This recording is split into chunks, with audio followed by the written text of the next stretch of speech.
यशस्वी प्रधानमंत्री ने जब जो कहा है उसको पूरी प्रखरता के साथ पूरा किया है और जीएसटी में राहत दे करके देश की अर्थव्यवस्था को एक नई रफ्तार दी है और लोगों की इससे सेविंग होगी और देश की अर्थव्यवस्था एक नई क्षितिज तक पहुंचेगी। देश के प्रधानमंत्री का जो सपना है 2047 तक भारत को विकसित बनाने का, उसमें यह एक अहम कारगर कदम होगा।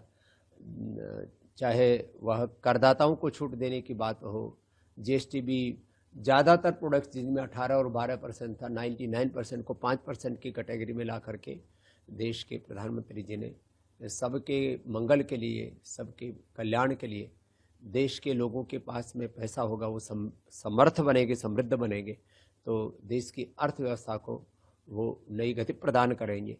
और इसी उद्देश्य से उन्होंने बार बार स्वदेशी का भी आह्वान किया है कि सुबह से शाम तक जो अपने हम नित्य जीवन में जिन वस्तुओं का प्रयोग करते हैं उनको देखें कि हम जिन वस्तुओं का प्रयोग कर रहे हैं, जैसे वो साबुन है, शैम्पू है, टूथपेस्ट है, जो भी हम प्रयोग कर रहे हैं वो देसी है या विदेशी।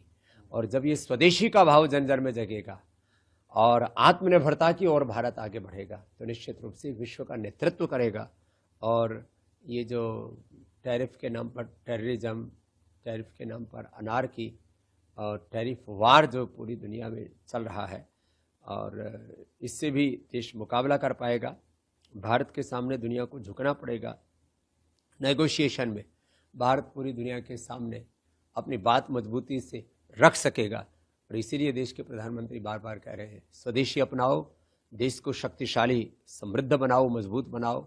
और आत्मनिर्भरता ये हमारा सबसे बड़ा इस समय का अभियान है।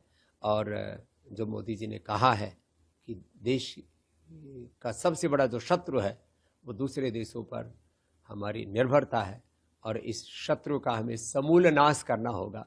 और भारत को स्वावलंबी, आत्मनिर्भर बनाने के लिए हर भारतीय को शपथ लेनी होगी। मैं इस बात के लिए प्रतिबद्धता व्यक्त करता हूँ कि पतंजलि देश की फूड की सबसे बड़ी कंपनी होने के नाते और देश की सबसे बड़ी एफएमसीजी की, hair care, dental care, skin care की भी देश की सबसे बड़ी स्वदेशी कंपनी होने के नाते जो मोदी जी ने बेनिफिट पास ऑन किए वो हम ग्राहकों तक पास ऑन करेंगे। उसकी उद्घोषणा की और उनका क्रियान्वयन कल से प्रारंभ हो जाएगा। नवरात्र के अवसर पर इससे बड़ी और सौगात क्या हो सकती है।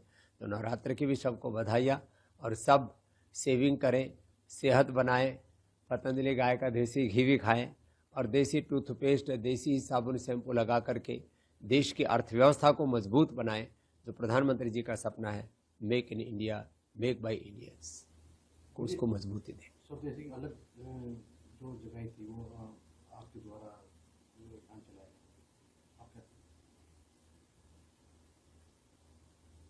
पहले स्वदेशी को लोग हीन भावना से देखते थे। जब से प्रधानमंत्री जी ने स्वदेशी को एक आंदोलन के रूप में उसको स्वर दिया है तो स्वदेशी को गौरव मिला है। और जो अपने आप को स्वदेशी कहने में हिचकिचाते थे भारत की कंपनियां, वो भी आज अपने आप को स्वदेशी कहने लगे हैं। ये एक गौरव की बात है।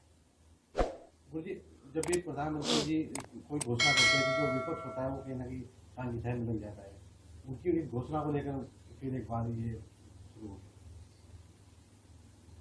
राष्ट्रहित के मुद्दों पर सभी विपक्ष, जिसको मैं प्रतिपक्ष कहता हूँ, उनको भी साथ देना चाहिए, क्योंकि इस देश के लोगों का जिसमें बेनिफिट होता है, फ़ायदा होता है, तो उसी से देश आगे बढ़ता है। और आप यदि ऐसी बातों का विरोध करेंगे तो फिर राजनीतिक रूप से आपका मोक्ष होना सुनिश्चित है। इसलिए विपक्षी दल या प्रतिपक्ष को भी राष्ट्रहित के जितने भी मुद्दे हैं उन पर समर्थन करना चाहिए।